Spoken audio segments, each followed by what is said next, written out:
All right, well, with the help of the bell and Stephanie, we are gathered again to head off on this day of sort of exploration and discovery about the ways that WikiLeaks and the press are finding their paths crossing over the issues of secrecy.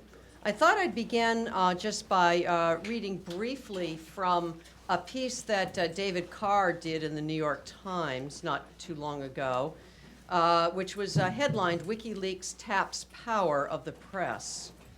And let me just begin by reading from about the middle of his piece, where he talks about, he says, as it has become increasingly apparent that WikiLeaks was changing the way information is released and consumed, questions were raised about the value of traditional journalistic approaches. Then he goes on to quote Nick Nieman, Dean of the Columbia Journalism School. People from the digital world are always saying we don't need journalists at all because information is everywhere and there is no barrier to entry. But these documents, referring to WikiLeaks, provide a good answer to that question. Even though journalists didn't dig them out, there is a great deal of value in their efforts to explain and examine them. Who else would have had the energy or the resources to do what these news organizations have done? This is a theme we've heard underscored earlier, and I'm sure we'll hear it again from this panel. He went on to write, WikiLeaks may be willing to play ball with newspapers for now, but the organization does not share the same values or objectives. Mr. Assange and the site's supporters see transparency as the ultimate objective, believing that sunshine and openness will deprive bad actors of the secrecy they require to be successful. Mainstream media, he wrote, may spend a lot of time trying to ferret information out of official hands, but they largely operate in the belief that the state is legitimate and entitled to at least some of its secrets. So let's see what this panel has to say about navigating the new rules and roles in the age of radical transparency. And to join us in that, we have currently with us 3 of our 4 speakers, with the 4th one promising to be on her way and join us soon. So let me go ahead and introduce all of them. You have bios in your packets, so I'm not going to go over necessarily the bio information, but what I did is I went and found words that they've written recently or that they've delivered in testimony to Congress on this topic, which I want to just toss out for all of us as a common ground to start with, and then invite them to illuminate us in other dimensions of these topics. Danielle Bryan is the executive director of the Project on Government Oversight, otherwise known as POGO. In recent testimony she gave on Capitol Hill, she talked about the inattention by the State Department of whistleblowers who had come forward to talk about many of the problems with the embassy security being provided by a private contracting group called Armor Group in Kabul. Here is what she said. The issue here is not about obscene pictures and drunken men. It is about a contractor that has been entrusted with a profoundly important mission, protecting our diplomats and embassy in an increasingly violent war zone, and a federal agency that has utterly failed to oversee that contractor. What is truly obscene is that practically from day one, Armor Group North America knowingly underperformed in its mission in order to maximize its profits, endangering the diplomats and its own employees in the process, and the Department of State knew about it. She concluded by saying, I'd like to thank the more than 20 whistleblowers who came forward at great personal risk. The risk they took and continue to take is breathtaking. In return for their bravery, they have been called rats by some of their colleagues and woken up to posters on their doors and threats to their jobs and to their families, all while working 14-hour shifts and literally having bombs explode outside the gates of their compound. Let me introduce you now to Clint Hendler. He covers politics and government transparency for the Columbia Journalism Review. And as the editor of Nieman Reports, I want to welcome him in a special way as a colleague in sorts of our job to try to take a look at the press as best we can in terms of these dimensions. Recently, he wrote for the Columbia Journalism Review about an unsigned Washington Post editorial about WikiLeaks' release of war logs from Iraq. He began by saying it's a grumpy read. The editorial claims that there's nothing worth seeing in these documents and that the leak, quote, mainly demonstrates that the truth about Iraq has already been told. He went on to respond to the charge made in that editorial that the release was delaying the formation of the Iraqi government. He writes, but since when did journalists go about arguing that information shouldn't be exposed because it might complicate some political development by some party? And how exactly did this information, which supposedly everyone already knew, cause this political hiccup? The Post's editorial is just another example, if an especially incoherent one, of some element of the press shrugging off the documents. It's especially sad that it was voiced in our capital's paper. Maggie Mulvihill, who will be joining us soon, is a veteran investigative reporter, associate director and senior investigative producer of the New England Center for Investigative Reporting at our Boston University, just across the river. In Nieman Reports, she wrote for us about a book that was published by written by Jeffrey Stone, called Perilous Times, Free Speech in Wartime, from the Sedition Act of 1798 to the War on Terrorism. Writing about free speech in post-9/11 America, she said, during the past periods of national distress, Americans have witnessed that those who dared to question governmental leaders have been labeled unpatriotic or disloyal to their country, and this is now happening again. Regrettably, these have been times in our history too. There have been times in our history too when ordinary Americans and the mainstream press have acquiesced too often in the government's restrictions and been party to the persecution, imprisonment, or deportation of dissenters, even if only by their silence. If we have learned nothing else from these earlier aggressive restrictions on the rights guaranteed by the First Amendment, we should have been taught by history's lessons that threats to our constitutional principles, the building blocks of our democracy, should never be tolerated. Walter Pincus is the final member who I will introduce, but he will also be the lead member who will take us on this beginning journey into sort of the United States, the role of the press, and the engagement with the WikiLeaks and secrets. Walter Pincus is a longtime intelligence and national security reporter for the Washington Post, where he continues to serve in that role. Again, writing in Nieman Reports, but this time about Ted Gupp's book on secrecy, he wrote the following. Gupp writes about his concern that, quote, today, America is a nation of secrets, an increasingly furtive land where closed doors outnumber open ones, and where it is no longer the right to know, but the need to know that is the measure against which access is determined. He goes on to write, as someone who has worked at reporting on government for some 50 years, I can't argue against aspiring and practicing journalists tacking that sentence up on their wall and remembering it as they go about their business. But there is, as Gupp alludes to, another way to think about this. Some secrets deserve to be kept, and even secrets uncovered might not merit being put in the public print, on television, or on the internet. Much as reporters ought to realize that everything an official says publicly might not deserve to be published, just discovering something that is being kept secret, even by government officials, doesn't mean it needs to be exposed.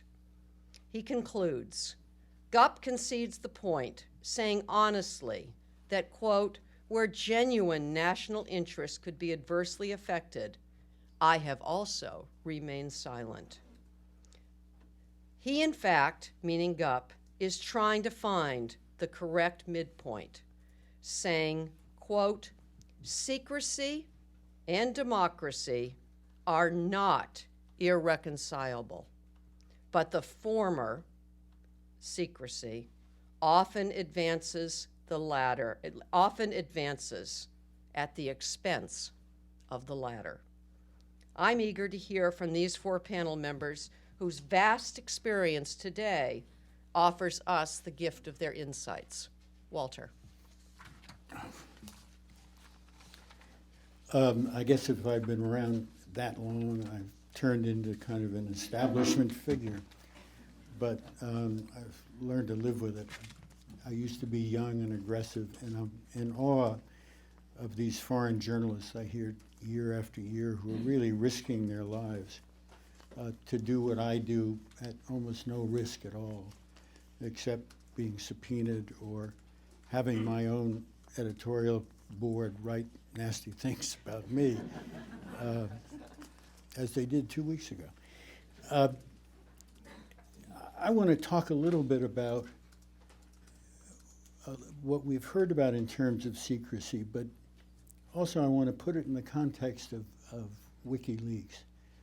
And I have these weird ideas. WikiLeaks, to me, is a really cleverly, or put it this way, I used WikiLeaks before he became famous, because he used to do it one at a time, which is the way I could handle it. I can't handle 250,000 cables dumped in one day. But he did it in a very clever way, and he did it in a way in which I think people ought to realize, and that is, for me, he's a source of information, of which there are hundreds. He is another source. But he's a source who's learned how to play the public relations game, as have most people in government. They've learned more about how to play us than we've learned how to deal with them. And so we've become a victim of public relations. I teach a class on oversight of government and the media. Stanford has a program in Washington. And I bang into my students that we are now in a PR society. PR by government, policies are put forward that sell, and they are sold to government. And what he did that was really clever, beyond putting 1 or 2 documents out without publicizing it, waiting for people to come to him, is he made a very clever deal with 5 or 6 newspapers, put them in competition with each other, set a deadline, and then put them in competition with the rest of us, so that he was guaranteed to get the kind of play he wanted. That's one part of it. But the fact that he made it available, and whether he did it by looking for things that were harmful or not harmful, I want to know the motives of my sources. If you look at the way I look at it, he is just another source. And so when I get information from sources, I care about why they're doing it. And most of them are not doing it because I'm a great reporter and all that. They have something to sell, and he has something to sell. But my responsibility is to sort of lay out a standard, which is, 1, is it true? 2, is it relevant? Is it in context? Is there a way to give it to people? And 3, is it something that I think, and I get into arguments with people in government all the time, that I think the public ought to know? And in our case, and at least in my case, and every journalist has a different rule. I don't care what your rule book says, where you work. Every one of us operates differently with sources. My rule is that, and the Post rule really, is we never write about government activity without going to the government to get their comment about it. When it's, in the case of the cables, I wrote 2 columns on the cable, but those are government documents per se, and I put them in the best context I could put them in. And basically, I didn't think they were classified anyway. Having worked in this field for years and To be honest, what's left, I don't know, I haven't seen my biography. My views of secrecy were formed, when I was in the Army in the Counterintelligence Corps at the end of the Korean War, if you want to date it. And then in my 20s and early 30s, I twice ran investigations for Senator Fulbright in the Foreign Relations Committee. And in those investigations, we dealt with classified information, had classified hearings, and I was the one who had to go through the process of declassifying. And so classification, for me, for the last 40 years, has been a game of what the government person who classified it, because there is no standard, wanted to keep secret, and what I thought could be released. And so I sort of have that kind of feeling.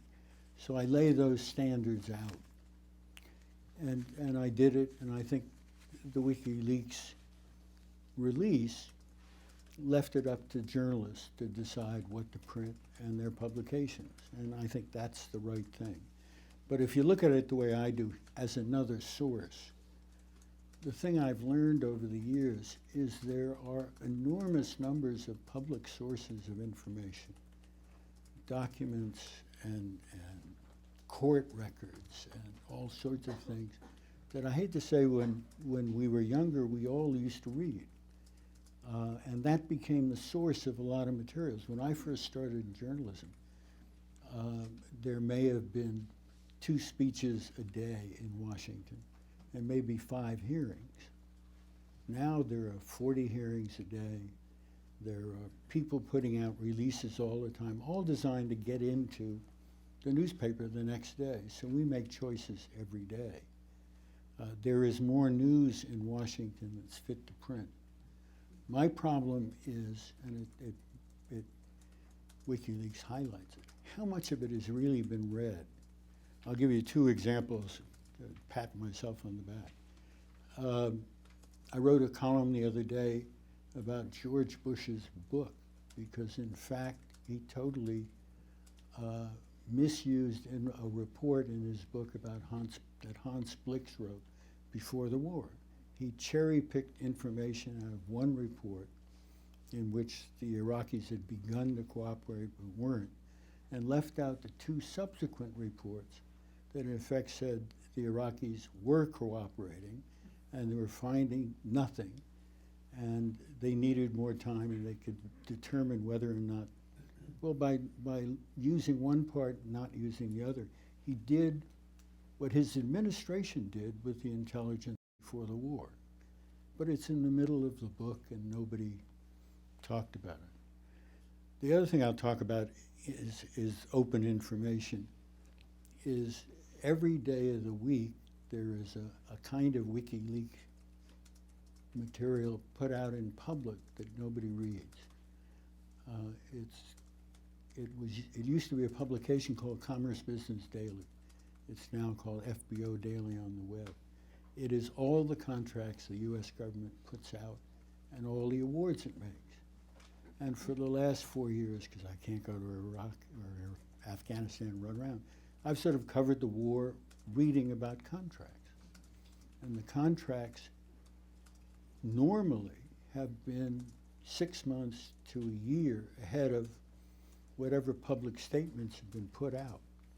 I mean, the idea that we were contracting out security guards because we didn't want to send more troops to Iraq was in these contracts. I've wrote a couple of pieces recently about there's now $3.5 billion worth of construction contracts in Afghanistan, some of which are not going to be completed until 2012. Now we're beginning to get out in 2011, but in fact, there is within the military the view that Afghanistan is our base in Central Asia for the future. And that's why Bagram keeps getting bigger and bigger and bigger. But you see that in contracts, and it's open. I deal with the intelligence people all the time, and open intelligence is now a big thing. The fact that there's a stamp on something doesn't make it true, and the fact there's no stamp on it doesn't make it non-newsworthy. So that one of the lessons I get out of WikiLeaks is one that I've always felt, which is there's a huge amount of material coming out about your government in Washington that people just don't get around to read and don't put in the paper because somebody's had a press conference or somebody's made a speech or something like that. And they're doing it because they want it in the paper. And we have given up as the media a lot of our ability to set our own agenda and leave it to people who are in government. Well, to give a little sense of who POGO, the Project on Government Oversight, is, we were created nearly 30 years ago by whistleblowers inside the Pentagon who had been concerned about wasteful spending and falsified tests and wanted to be able to fix the problems but be able to keep their jobs. And so we have evolved over the years not to just be a voice for those whistleblowers, but to really apply investigative journalism techniques. But we sort of have the best of both worlds. We also then get to do the advocacy to fix the problems that we find. And so this whole WikiLeaks thing has sort of dominated our world because it's every part of what we care about is affected by the discourse now. And so I think it's important for us to, first of all, remember that everyone's talking about Assange and WikiLeaks, but we're forgetting the source, Bradley Manning, who's sitting in jail. And if there is any good to have come from the disclosures, it's amazing to me that he isn't more part of that conversation. And I think the first thing that people need to recognize is there are no safe channels for disclosure for even unclassified information. I mean, we're in pitched battle in Washington right now to get whistleblower protections for unclassified disclosures, let alone classified. Now that's really where it becomes extraordinarily difficult. And if Bradley Manning had come to POGO, we would have, and I don't know what happened between him and WikiLeaks, but I do know what we would have done in this case is to try to mentor him, to try to hone what are the specific things that you want to talk about, and let's try to work through some channels to see if there's things that we can accomplish internally first. And that's something that I know that would differentiate us from the traditional media, in that our goal isn't transparency in itself, it's to actually fix whatever the problem is. And I can give a couple of examples of how we've done that. In theory, then, the goal would be to fix the problem, keep the whistleblower out of jail, and actually protect, if there are any legitimate secrets, keep them secret. So I think one good example of how we accomplished that was when we had been working with the Department of Energy's weapons labs. And we had a number of insiders who were coming to us about lax security at Los Alamos, Lawrence Livermore, where they're housing plutonium and highly enriched uranium. As we were editing our report, 9/11 happened. And as you can remember, everything changed in Washington in terms of sensitivities to roadmaps for terrorists and all of that.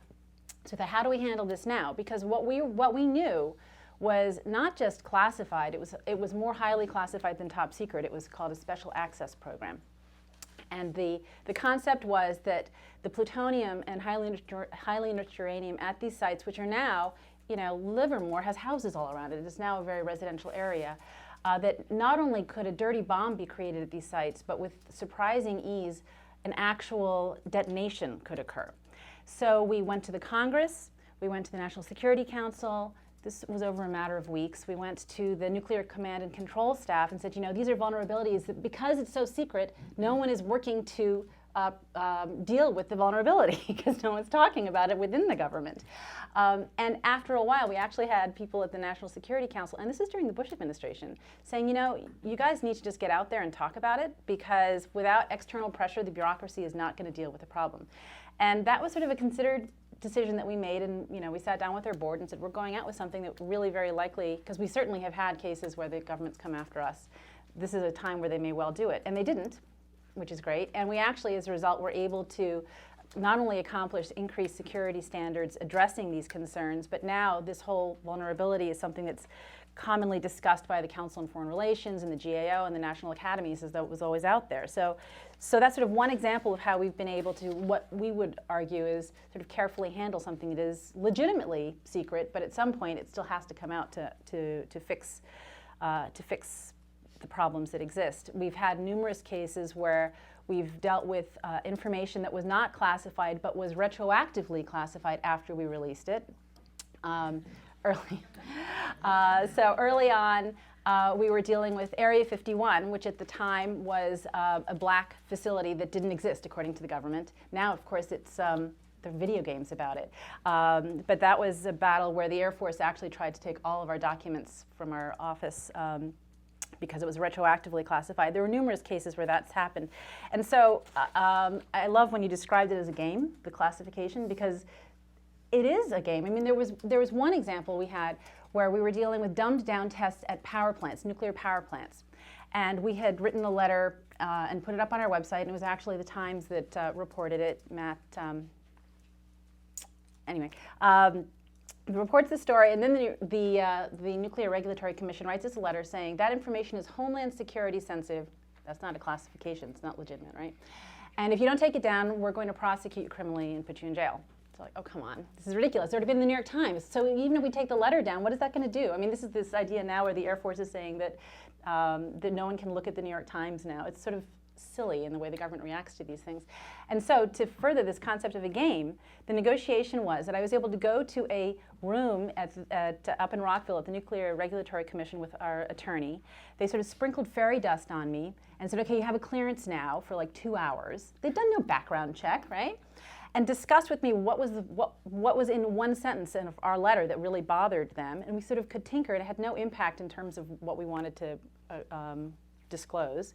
And we worked on that one sentence, and then, okay, my clearance was gone. And, you know, it was just sort of a game. It really was a game. So so I think it's important not to take too seriously how the government decides what is or isn't classified.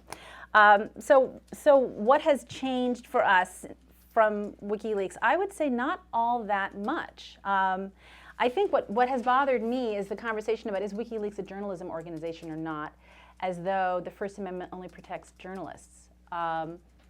I think the First Amendment applies to me, and so it worries me that that's sort of the standard that's being focused on. But I do think that what's really important is that with the rights that are afforded with the First Amendment, there are also responsibilities, and so that's the way we approach these matters.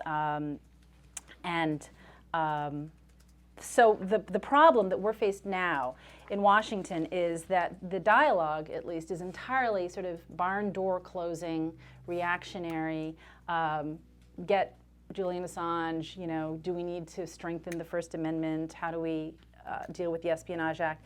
And not dealing with the actual substantive things that we think need to be addressed, which are safe channels of disclosure, not just for unclassified, but ultimately, hopefully, classified information as well, more responsible classification and declassification processes, better secure. I mean, it really is absurd for private Manning to have access to all that information so easily, and being able to download it is silly. Instead, we're getting a bill now that is actually very similar to the Official Secrets Act that passed the Congress during the Clinton administration, and it was only because Clinton vetoed it that it isn't the law.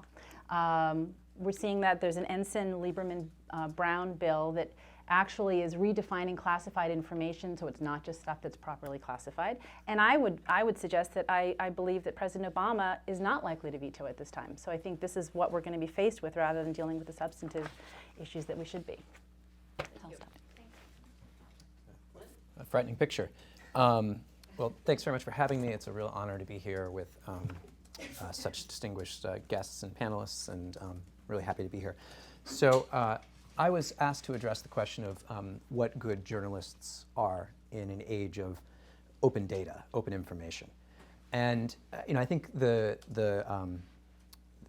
phrase, the idea that we live in an age of open data, I think it's more of a promise at this point than a reality. I think that's quite clear to see. It used to be that if you wanted government data of any kind, you had to do a couple of pretty analog things, or so I hear. You had to tromp down to City Hall and ask to see a ledger. Maybe you had to take a road trip to the state capitol or to a sympathetic university law library and see the records from the last session. You might have to call somebody up and ask for a copy of the data. You might have to file a Freedom of Information Act request. Of course, you have to do all those things all the time still, and I've done all those things a time or two myself. But there is at least the potential with public servers on the internet, and that public data can be put on public servers, and virtually anyone can access them: journalists, citizens, bloggers, you and I, whatever you want to call yourself. And that's great, and it's very powerful. But just having access to the data doesn't mean that we can understand it.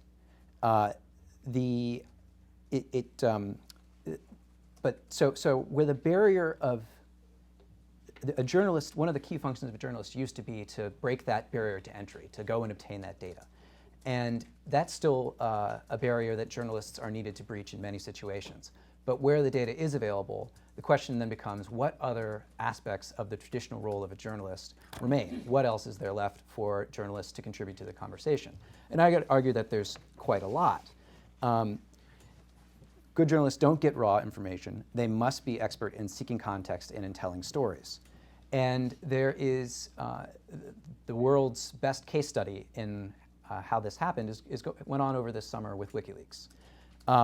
It's easy to forget that before this April, when they blasted into the public consciousness by releasing the video that WikiLeaks called the collateral murder video, that WikiLeaks had been doing this for a long time, 4 years, something like that, posting thousands of documents, many pages. And while what they did this summer was certainly a real change in the quantity, and to some extent a change in the type of information, it's not like the things they were leaking before weren't interesting or weren't vitally important and didn't expose issues of national and international consequence. They were. But they had quite a different model, which was more or less just to post it. So let's take a look at what they did with the video. The video, you'll remember, it's centered in the website that launched it. It's centered around this video that showed civilians, including 2 Reuters employees, being killed when a helicopter gunner apparently thought they were armed Iraqis or were aiding armed Iraqis and opened fire. WikiLeaks' packaging of the video had its detractors. You know, there were those who suggested that WikiLeaks didn't point out that some people on the street that day were carrying weapons. There were some people who felt that the word murder went too far to describe what happened that day. But those disputes illustrate the fact that WikiLeaks had undertaken an editorial practice in releasing that video. They had decided what to label, what not to label. They had decided how to frame the video. A journalist who was then affiliated with the Icelandic state broadcaster, sort of their equivalent with the BBC, had traveled to Baghdad, interviewed some witnesses. They had compiled some relevant documents, including the Army's rules of engagement at the time, and placed them on their website. This was a lot of work. If any of you read Rafi Kachadorian's excellent New Yorker profile of Julian Assange, it sort of chronicles this time when Julian and a band of aides, most of them Icelanders who were not professional journalists, but you could, he described scenes that would be familiar to any journalist. Sometimes tense editorial meetings, a lot of hard work, far too little sleep. So contrast that with what they could have done and to what, to a large extent, they had done up to that point. Just upload the video file. Maybe not even put it on YouTube. Just upload the video file and let people download it. Now, this video got a lot of attention, of course, because it was so graphic, and I mean that in both sense of the words. You know, it was a visual depiction. It could be on television, and it was also very disturbing. But I think it also at least plants the seeds of a future strategy, which is that these raw documents have a far greater impact when they are contextualized in other reporting that illuminates the events that they describe and the trends that they describe. And I think in that you can see the future of the release system that, with some modifications, was launched with the release of about 90,000 Afghanistan logs this spring, and then continued through the Iraq logs, and now most recently the cables, which was that WikiLeaks gave teams of professional journalists from really some of the world's blue chip media organizations, the New York Times, The Guardian, Der Spiegel, later on El País and Le Monde, and gave them a chance to go through them ahead of time, to comb through them, to make sense of it, to conduct narratives around it. And the results were quite different. They were stories that we could all understand. They were stories that we could all grasp were important and were interesting. C.J. Chivers of the Times, who has an Ernie Pyle-like eye for the experience of the common soldier, reconstructed a bloody firefight scene from the front lines in Afghanistan that read like a screenplay. The Guardian produced an interactive map that took you through every IED explosion in Afghanistan and showed you where they were happening more often than others. Other papers, found interesting stories in the documents that if the documents had simply been posted, maybe would never have been uncovered in quite the same way.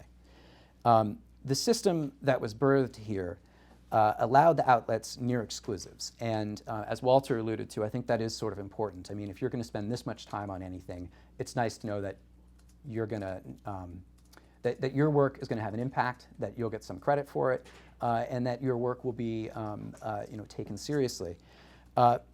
But it also ensured, in a way that Julian Assange had really not had success in the past, that these documents were taken seriously and combed through with the care that they deserved.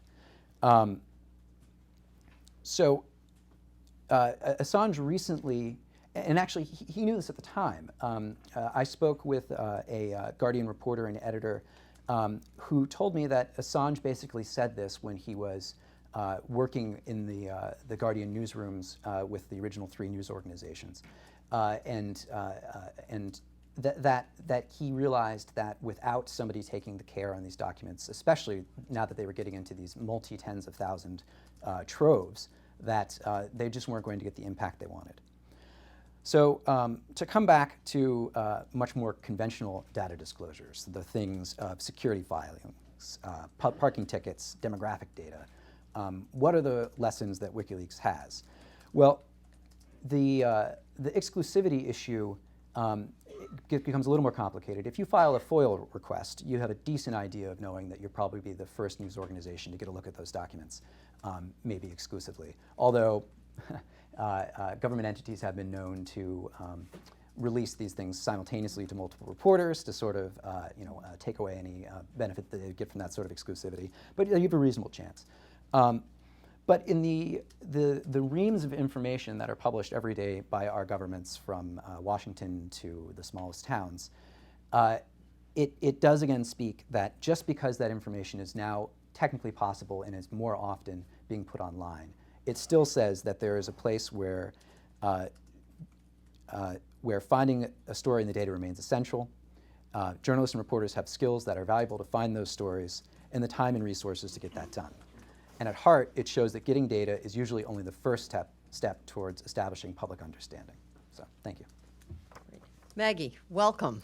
Delighted to have you. I actually have already introduced you in absentia. You did. So you have your full time to share with us your thoughts. Thank you. I was out fighting the good fight. You'll be glad to know I just came from our quarterly board member meeting of the New England First Amendment Coalition, which is a group of publishers and editors from all the New England states who got together a couple of years ago to try to fight for open government here in New England. So I'm really glad to be here. I'm really privileged to be included in this group, and I really appreciate seeing everybody. I was watching the news this morning, and I heard somebody refer to Julian Assange as devoting his life's work to fighting government secrecy. And I was thinking, I'm spending my entire day with people who are doing that at one level or the other. Maybe certainly not on that scale, but anyway, I'm really glad to be here. I was recently talking to a friend of mine who's applying for a Nieman Fellowship, and she was asking me how it was that I chose increased government secrecy as my plan of study back in 2004 when I applied. And at the time, I was an investigative reporter for the Boston Herald, and we were having just an increasingly hard time getting access to the most mundane government records. The effects of 9/11 had really settled in by 2004, and security concerns were cited, frequently by even the most lowly bureaucrat at Boston City Hall as a creative reason to deny access. Also at that time, I remember thinking, and then I wrote a paper about it later when I was here at the Nieman Foundation, the lack of public outrage about news organizations' inability to go to photograph the caskets that were coming back from Iraq. And I remember thinking, if the public isn't furious about that, I mean, we're paying for this war, it's our kids who are dying, how is that going to trickle down to embolden the local official to deny access? And we here in Boston were having trouble getting records. I mean, state officials would fail to digitize records, so they could justify charging thousands of dollars to give us paper records. You'd be facing months of delays to appeal a denial. So it was getting harder and harder to have access. And that certainly was true at the national stage, on the national media stage, and I'm sure it still is in a lot of ways, but I worked on the local plane. I felt that at the local level, government transparency is just as critical as any agency that's in a power center like Washington or New York. So it was a difficult time, and that is why I chose my area of study as government secrecy. My readers at the Herald, which has since disbanded its investigative team, unfortunately, were truck drivers in Boston and nurses and inner city school workers and union officials. And I always felt, and I still feel, that those people deserve as excellent a piece of public service journalism as anybody reading the Wall Street Journal or the New York Times or any other citizen or taxpayer. So parallel to increased government secrecy on every level was deep cuts in local newsrooms, particularly with watchdog journalism or investigative units. That kind of reporting absolutely needs to happen at the local level, and I'm going to give you some kind of comical examples of recent history in Massachusetts. They're actually not comical, but I guess as a reporter, we're a little cynical. In the last couple of years here in Massachusetts, we have had our last 3 speakers of the House of Representatives be indicted for criminal violations. A state senator, a prominent state senator, is facing sentencing for bribery, in which she was videotaped by the FBI here stuffing cash down her bra. A Boston City councilor was recently convicted of corruption charges. The mayor's chief of staff, who holds a really powerful position in Boston, was put on a paid leave for deleting hundreds of emails after he got a FOIA request from his City Hall computer. We had a high-level court clerk who was stealing coins from the courthouse copier machine in Cambridge. He's in jail. We had a pretty powerful FBI agent here, John Connolly, mixed up in a mob witness situation, which I can't explain to you. It's too detailed with Whitey Bulger, but he's been convicted of murder in a case relating to his work. A state prosecutor on the Cape is under federal corruption investigation.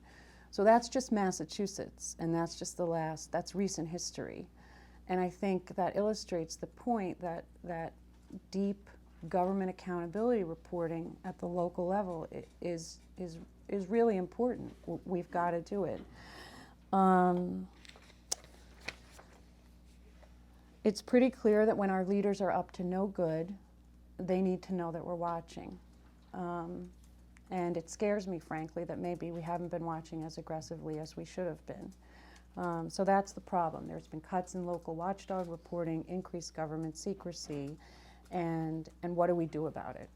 So some of us defiant local journalists like me and my colleague Joe Bergantino, we set out a few years ago when we were working for the CBS affiliate here to create what is now the New England Center for Investigative Reporting, of which Bob, I'm very honored, is on our board, and Barry Sussman is going to be joining our Journalism Advisory Board. And what we aimed to do here, because we knew it needed to be done, was create something akin to the Center for Public Integrity in Washington, which we really, really admire. We've always admired, and we work closely with them now on some stuff. We think they do government accountability, like a lot of other big players, really well. And we knew, given the landscape here, that we needed something like that here. So we set out to create that, and what we wanted to address and what we recognized was that local watchdog reporting had to continue. And I think even deeper than that, we had to train the younger reporters how to really dig in on a micro level and to understand which I'm fearful that they don't, having worked with them for the last couple of years, that government works for them and it's not the other way around. So the New England Center for Investigative Reporting is funded by the Knight Foundation, and I'll tell you a little bit about how we created it. But I think Joe and I really feel truly that the gap is not on the national stage. We'll always have the big guys. Thank God, the New York Times and ABC News doing the big important stories that we need. I mean, one example is the story on the military generals a couple of years ago that were, supposedly neutral commentators on the war.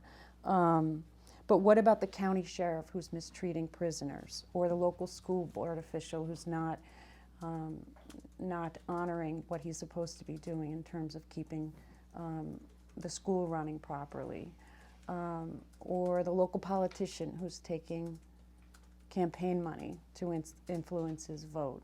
I call it low to the ground reporting, and I really believe that kind of stuff has to continue. Truly impactful reporting does not occur, and this is the way I think about it I call it close to the bone reporting. You get really, really close up to granular information that directly impacts people. I try to think when I'm working on a story about parents sitting at a kitchen table and how is it really, what is the human drama? How is it really affecting them? So anyway, that's the backdrop to what Joe and I were thinking about doing. So how we made this happen is we luckily were funded by the Knight Foundation, which I already mentioned. And at the time that we were thinking of creating this, we were lucky enough to have a man come to Boston, Tom Fiedler, who's a former editor at the Miami Herald, who's going to be the new dean at the Boston University College of Communication. And he believes deeply in watchdog journalism. So we chose to base our center there at BU. The Knight Foundation funds us, as they're doing with a lot of other new organizations. BU gives us money for our part of our salaries. We have private donors, all of whom we disclose. We have money from Ethics and Excellence. And since we opened our doors in January of 2009, a couple of things have happened. We've trained over 30 students who are learning investigative reporting techniques, really what we think of basics, but downloading government data, analyzing government data, pulling courthouse records, doing audio interviews. We supervise them. They work with us on our stories. We've had a couple of Pulitzer Prize winning reporters come to us when we opened our doors, really encouraged and heartened that something was happening here. One of them was Rochelle Sharp, who won a Pulitzer at the Wall Street Journal. And she's a working mom here in Boston, and she wanted to do a story on whether or not the Cambridge, Massachusetts police really were arresting more blacks than whites for disorderly conduct after Henry Gates got arrested. And so we got her funding to do that, and it turns out that they arrest more whites than blacks for that very discretionary charge. That was a story that got picked up nationally. Doug Struck, who's a former Associated Press foreign correspondent, wanted to do a story on fraud in the global carbon offset, and we got him a $35,000 grant to do that story, which ran in the Christian Science Monitor. We've also trained bloggers and citizen activists who are really interested in learning how to do basic government reporting, really people working who don't know even how to find out how to download campaign finance records. We had a training in October that was really well attended at BU. We're doing one in January at the City University of New York. We produce powerful content, powerful local content, multimedia content, content that's been published in Spanish. And we have moved the needle a little bit with our stories, on a smaller scale, but a story that we did last year about a state official who was mismanaging a really critical state agency. She resigned after that story. A story we did on stimulus contractors that were not disclosing to the state of Massachusetts as they should have. Pollution and labor violations led to a change in policy. a really important story we did about a girl who got raped at the University of Massachusetts, and her rapist was allowed to remain in the dorm without any punishment from the school, led to the creation of a commission. I could tell you afterwards, I'm getting the wrap-up sign here to finish, but we've tried to inculcate in our students and also to give hope to journalists out there that, the notion that this kind of reporting has to continue on every level, whether it's the Cape Cod Times, Town Hall, to the Defense Department and WikiLeaks.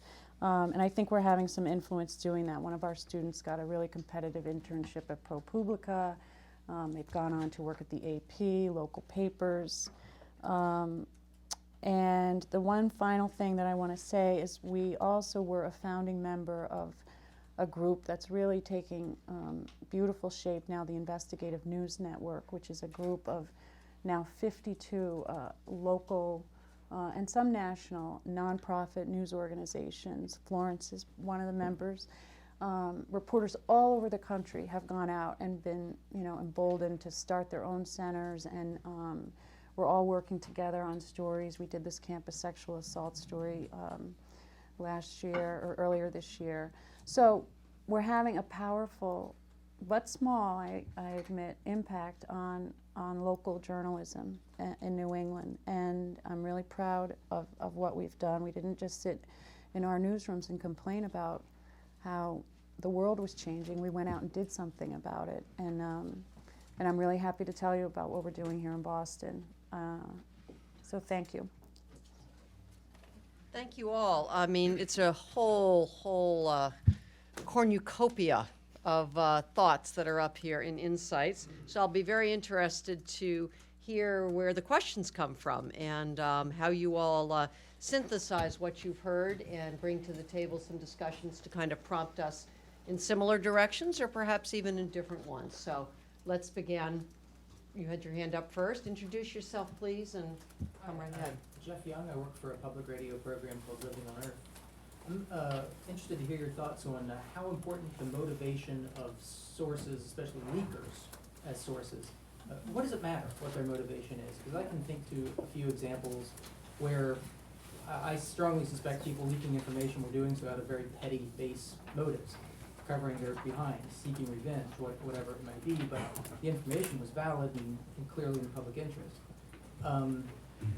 And I think if we expect leakers have to be saintly, and then the moment they are found to have a parking ticket violation or something, that it's used against them. I think that's a kind of classic trap for whistleblowers that they have to do Mother Teresa or something. Your thoughts? Great. Jeff, let's start with Walter since he's the one who raised this, and I see Danielle wants a part of this too. So Walter? Well, I think it's important to find out, if you can, what the person's, the reason they're doing it. Most people are, that I deal with,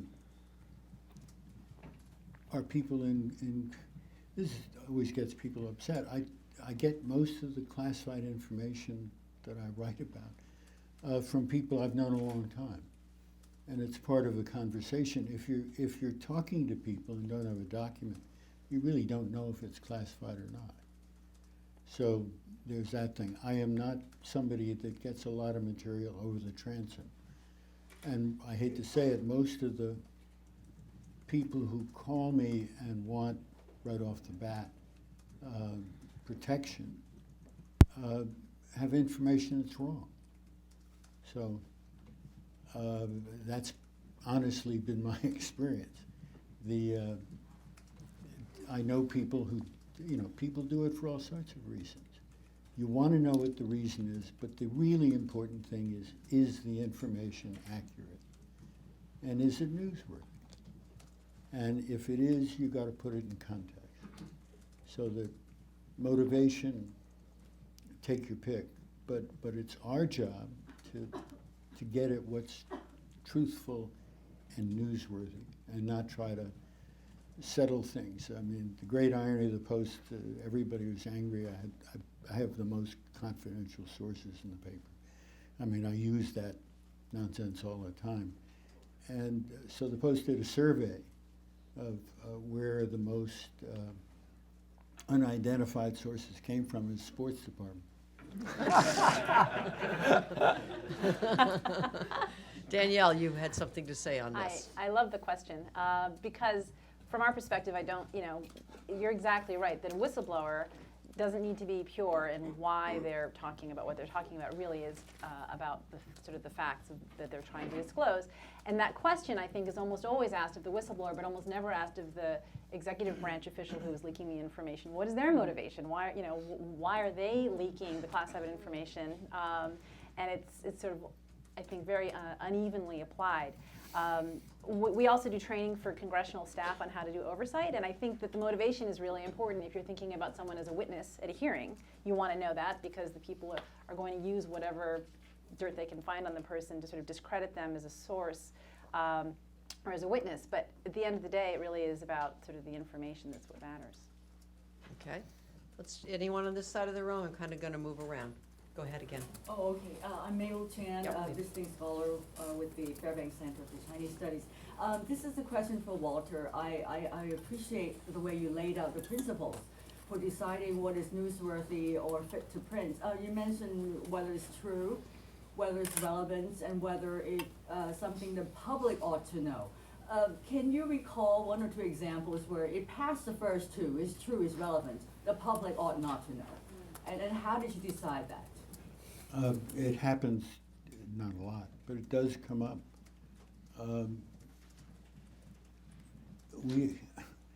have a rule, and again, the papers accepted it.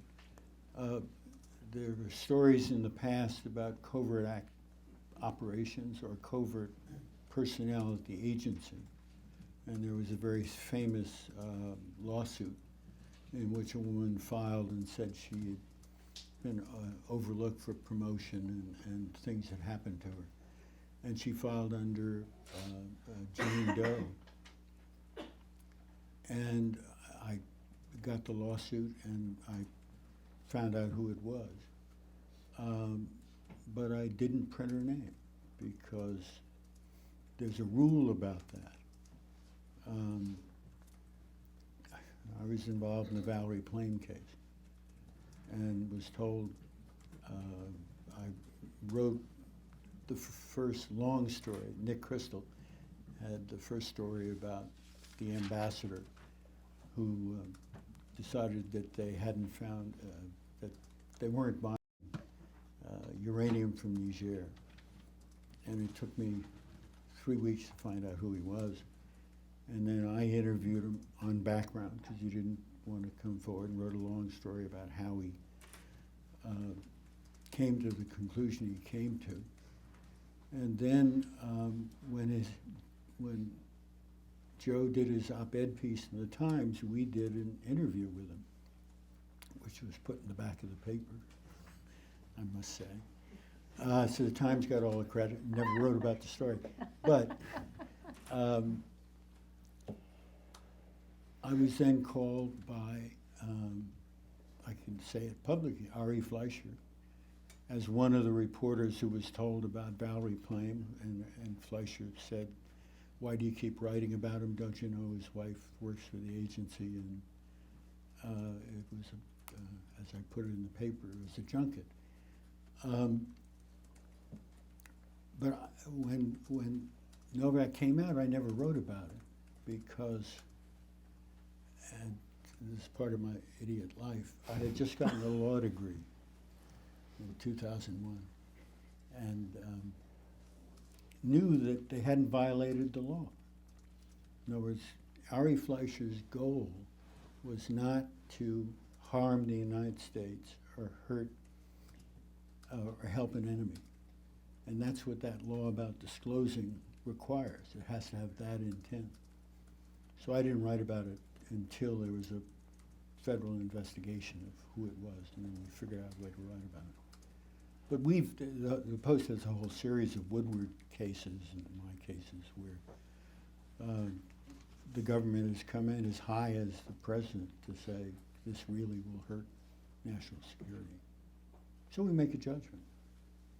So we decide, the government doesn't like it, but they get their say, and then we've done it long enough. You can make a judgment about what's going to hurt, what's not going to hurt. Okay, go ahead. Hi, I'm John Mulhannon from Science. Just curious about the journalistic status of WikiLeaks, and more generally, who counts as a journalist and why it matters. So Danielle, you mentioned who cares, we all have First Amendment, but then you really made the point that it made a huge difference and it matters whether or not this information is being treated journalistically or just dumped negatively. I'm just, for future reference, what do you get when you're considered a journalist? Well, if you don't mind. Big No, head. you go ahead, I'll say something. Yeah, so I think it matters a great deal whether you handle something journalistically from a sense of whether or not it has great impact. That's most what I was speaking about. Legally is an entirely different question. And I find it very hard to draw, and I'm not sure I want to draw a line between what WikiLeaks does and what the New York Times has been doing for 30 or 40 years.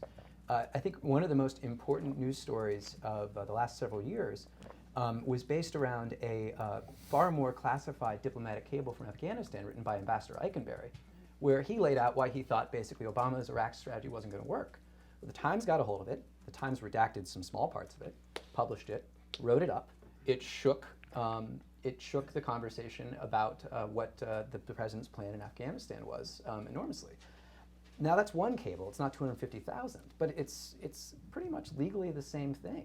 And I think it's going to be very problematic for any prosecution that focuses solely on WikiLeaks' role as a republisher of classified information or a disseminator of classified information, that it won't also trap many vital functions performed by our newspapers and other watchdog journalism organizations. So I hope that answers some of your questions. Danielle, does that echo yours, or do you have I something just to want to add? clarify, when I said who cares, it really was a case of, under the law, what is the distinction? I do think it really matters a lot that there is sort of thought and responsibility placed on sort of the dissemination of information. But I do think in the current the opportunities for technology that exists now, the distinction between the source and the disseminator is starting to blur from my perspective. I mean, pretty soon Bradley Manning or future Bradley Mannings will just put it up themselves, and now what do you have? So. Yeah, that's true. I mean, a source could be their own disseminator,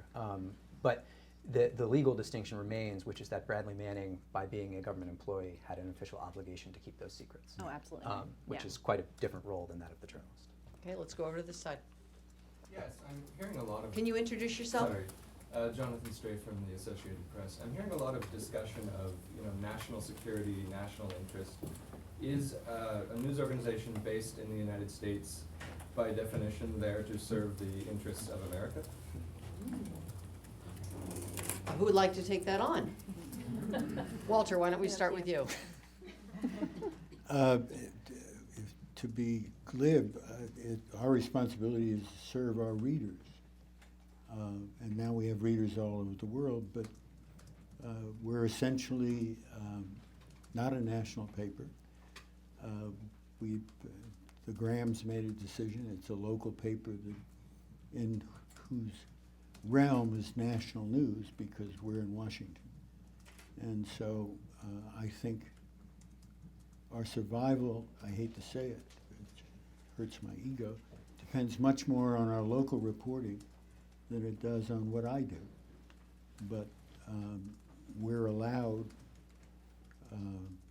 in the national staff and our foreign staff to cover foreign news. But we don't cover it the way foreign people would like it covered or at any of the length because we're really focused on our readers. Let me just add a wrinkle to that if I can, and then maybe some of the rest of you. I think that, I think it was Jay Rosen who first described WikiLeaks as the first stateless news organization, which I think may be what you're getting at with your question, that here we have the development of what is arguably the first stateless news organization. If indeed you buy the fact that it's a news organization, I'm just using the term that was applied to it. Is that what you're getting at, that we have this now compared to news organizations that have had a geographic location and thus some engagement with the place in which they're geographically located, or? I'm just wondering, invocations of national security and national interest sound very strange when you're outside of the U.S. That's sort of what I'm getting at. Maybe there is an international press. Maybe that concept does or could exist. Okay. Any of you want to comment back, or should we go on to another question? It's just, I mean, it's an interesting abstract question, but our interest, when we talk about our national interest, we're talking about a paper that's in this country. If you had ask the International Herald Tribune. But the national interest we're talking about is the U.S. government's national interest.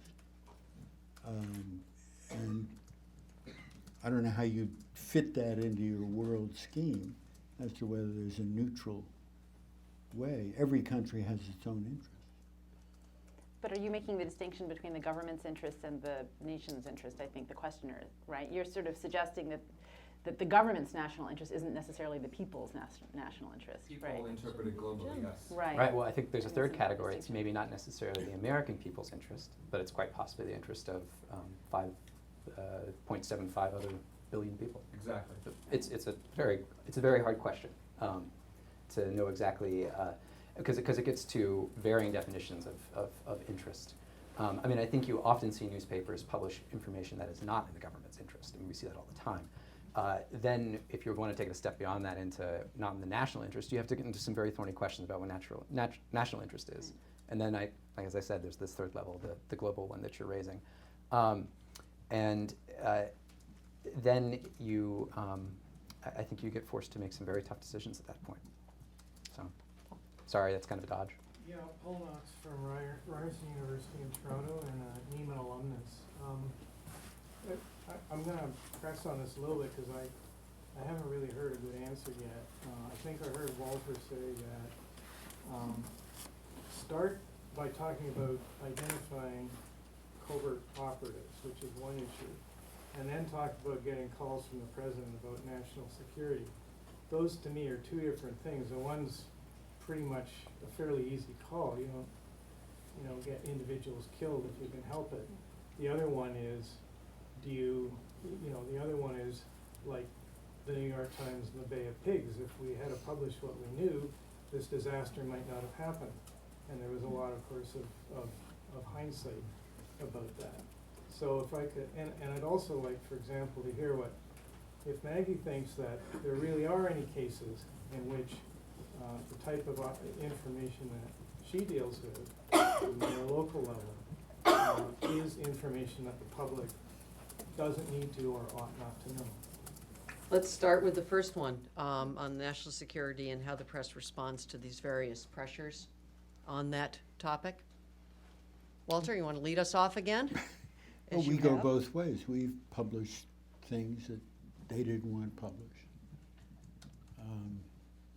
I always hate telling war stories because to be a journalist, you've got a huge head and you sit and everybody thinks you know what you're talking about. And you just know what people tell you. I once published, I did a story about spies. And I wrote a story about how we discovered Aldrich Ames. And the next day, the CIA director came in and talked to our editor and said, "You published it, but don't publish it again." And so we haven't. Maggie, you want to take on the local question? Well, I mean, I'm just thinking in covering the stimulus, the wish list that the governor sent down to Washington, his wish list of what we need to get funded for stimulus. A lot of that, in fact, I don't think we ever got that list. Certain things had to do with building plans or roadway information you can be very creative with the way that you define security and what shouldn't be released, and that was starting to happen all the way back in 2004 when it came onto my radar screen, and I was trying to think what story I was working on, and I do think it was some sort of story, a development story, in which I wanted some building plans in the city of Boston, and the argument was made that I couldn't have them because they shouldn't be released to the public. Paul, recently, Marcus Broccoli, of course, who's the editor and of the Washington Post and was a classmate of mine as a Nieman Fellow, came up and addressed a Shorenstein dinner, the Richard Salant lecture. And one of the things he made a point of saying is that one of the luxuries in some ways that we have in this country as being a press grounded here under the constitutional freedoms and under the court cases that have resolved some of these issues is that newspapers, journalists do not feel that they shouldn't necessarily go to the government and at least ask questions about national security, because in the end, they have the right that's been established to print what they choose to print. In other words, they don't leave those meetings fearing that the government is going to be able to tell them what they can't print. They will just pass on to them information from their perspective about why they would make the judgment one way or the other on that point. I don't know if that's helpful or not. A lot But of people feel, I think it's fair to say, and I think this is what's maybe reflected in some of these questions, a lot of people feel that, that may be what the elite media do, but there's a creeping willingness on the part of most news media to make those decisions themselves and lean much more toward the assumption that there's, that you don't publish a building plan, like Maggie said, because, well, terrorists might get hold of it or whatever. And I guess what I'm wondering is if anybody feels that, there's a need for a little bit more precision here. So what principles are we operating under? And, is it always just a case-by-case basis? Or, some people in the journalism ethics field are starting to write about, use the word patriotism and say, is there a conflict between journalistic values and patriotic values? Does patriotism have any place in journalism at all? And if it does, what does it mean on a global scale, as people have been alluding to, where your readers are all over the place? Well, what does that mean? I have my own views about that. yeah. But I'm just Well, let's hear some views up here. Everyone's shaking their head or putting their hand up, so I think there's anticipation that they have something to say to this. So, Well, I would say, once you start talking about patriotism and making decisions based on that, well, Bob Giles might be one kind of a patriot and I might be another kind of a patriot. That's dangerous ground to get in. It really, I think, is just much simpler. And Walter said it, your responsibility is the truth. And it's to the readers or to the viewers. I heard him say that, then I also heard him say we go both ways. So. Walter, have your say. Well, no, you've come to the heart of what makes this country great, which is it's free. It's not the First Amendment. It's free speech, and people can get up and do anything they want. And this whole idea that somehow somebody's going to find some way to pass a law to block it. I think, if you ask me, there are a lot of people in the blogosphere, whatever that is, who probably are irresponsible as hell. But, that's an underlying foundation of this country. And you've got to live with it. And the dangers are that somebody oversteps the bounds and somebody's going to pass a law that a couple of us will have to break because, it's this old argument going to law school. Danielle. Bad cases make bad law.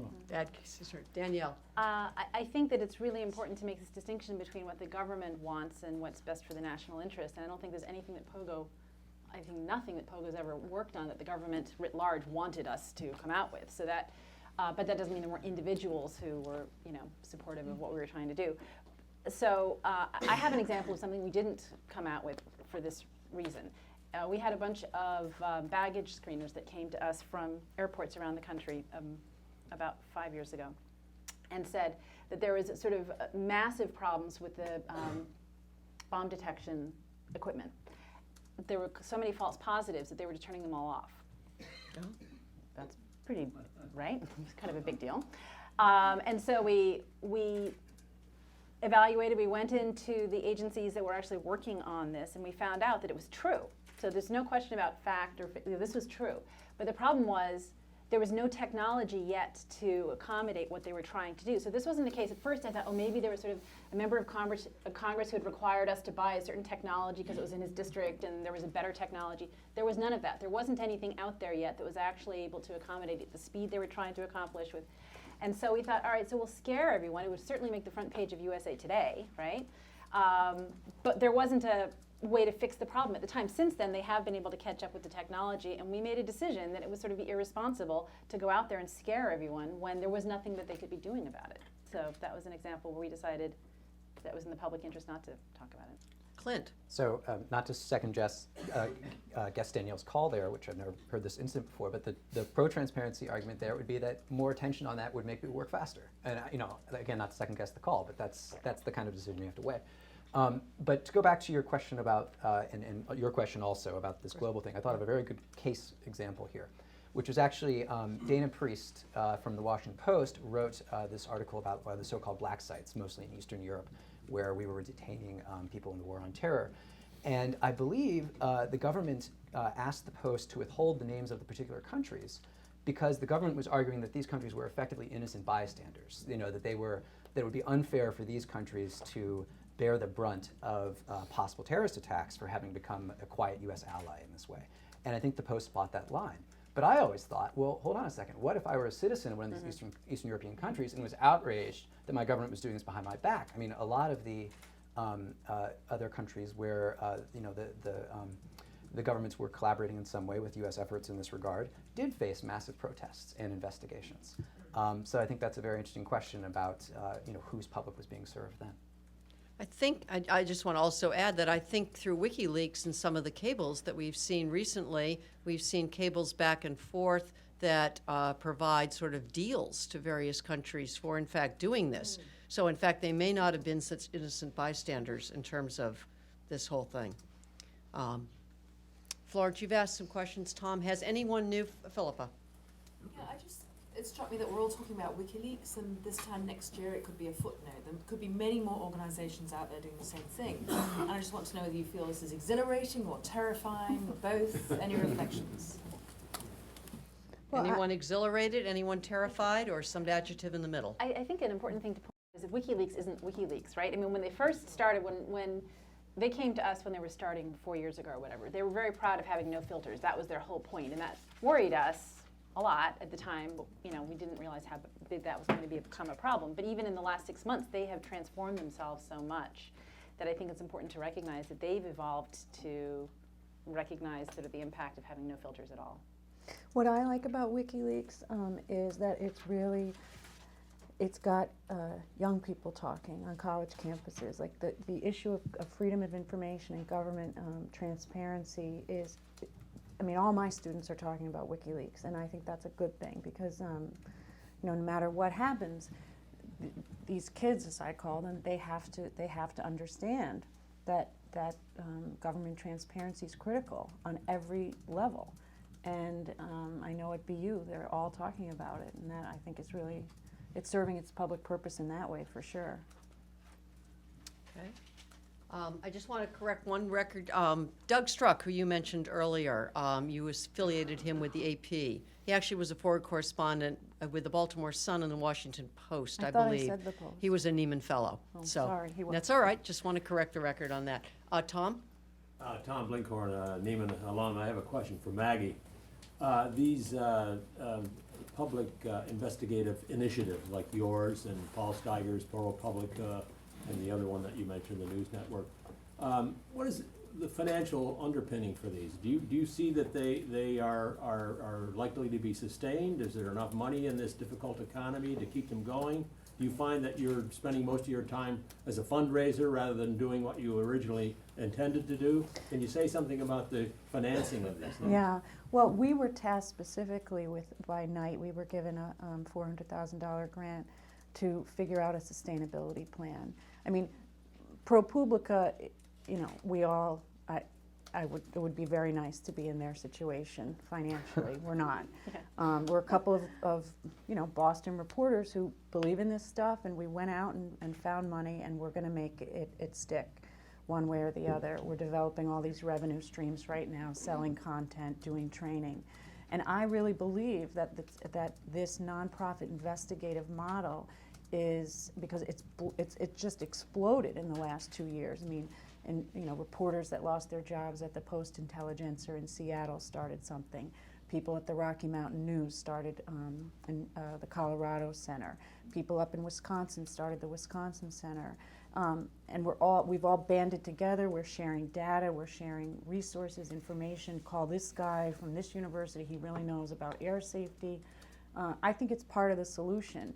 The people who are going to make it are the people who figure out to bring in revenue. I'm a reporter, and I'm a good reporter. I don't know the first thing about asking somebody for $1 million check to fund my operation, but I'm learning.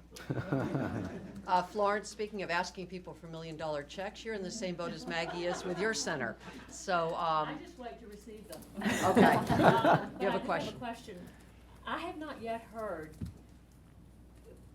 except from Danielle, are there any lines, I mean, should everything be public? If we're in favor of transparency, should all government documents be public?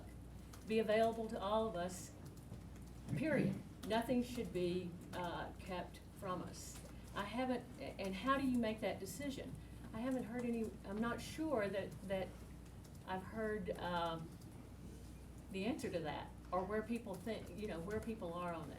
If I could Except add for one Danielle. part, but if I could add one part to it, it's also, does it have to be public right away? I mean, there's a now versus then question too, that I think there's some. Or should it be, I mean, if we're all into transparency, then why not make everything, why not make everything public that's in the government, regardless? Because you could hurt people. I just got a heavily redacted set of documents. It took me 6 months to get on the way colleges have handled rape investigations on campus, and there's women in there who were victims, and I'm going to appeal some of the redactions, but not everything should be public. But who should decide?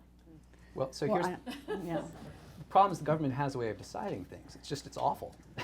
They have the classification system, and that's the government's official way of deciding what should be public and what shouldn't be. I understand that. And we can't I'm trust talking them to about make those journalists. decisions. How, Well, that's how the do we decide?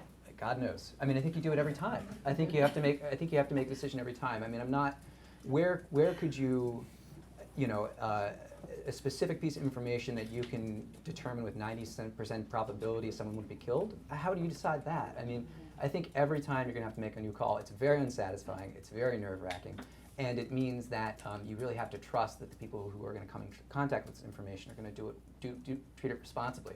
And I think a lot of the rhetoric directed at WikiLeaks about how they've handled these documents are overheated. But at the very least, WikiLeaks does show the potential that nowadays anyone can be a publisher and have no accountability and do so without responsibility. Again, I'm not saying I'm necessarily convinced WikiLeaks has done that in a vast majority of their releases, but it does explode our understandings. Well, with that, we're going to close. I guess I find it somewhat comforting that human beings are still part of this process, and that judgment still matters. And I guess it behooves all of us to mentor the next generation well and pass on at least the things that went into us making our judgments and arriving at these decisions, to hopefully give them some basis and foundation for making their own judgments and decisions along the way. Thank you.